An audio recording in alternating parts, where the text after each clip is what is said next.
ကျွန်တော်အခုရောက်ရှိတဲ့နေရာလေးကတော့အိမ်ထောင်ကြီးကြီးရွာဖြစ်ပါတယ်ဗျအင်းလေးဒေတာအိမ်ထောင်ကြီးကြီးရွာဖြစ်ပါတယ်ဗျဒါအင်းထဲမှာဆိုရင်တော့ကျွန်တော်တို့တွေ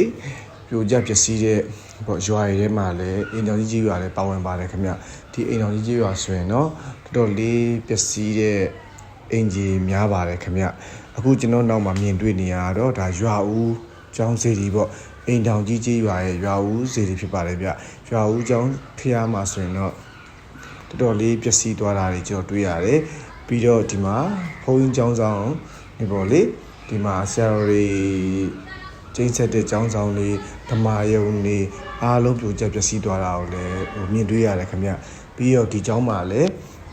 ရေစက်တော်မချရသေးတဲ့အသစ်ဆက်ဆက်ပေါ့လေရေစက်မချရသေးတဲ့ဓမ္မယုံတစ်ခုလည်းပြိုကျပျက်စီးသွားတယ်ဗျဒါကကျွန်တော်နောက်မှာရှိရဲ့ကျွန်တော်အင်းလေးဒေသမှာရှိတဲ့အိမ်တောင်ကြီးကြီးရွာရဲ့ဘုန်းကြီးကျောင်းဖြစ်ပါတယ်ခင်ဗျအလူရှင်တွေကိုလည်းတက်နိုင်တော့လာရောက်ပြီးတော့လှူဒန်းပေးဖို့လည်းကျွန်တော်ကတိုက်တွန်းလို့ဆိုအပ်ပါတယ်ခင်ဗျ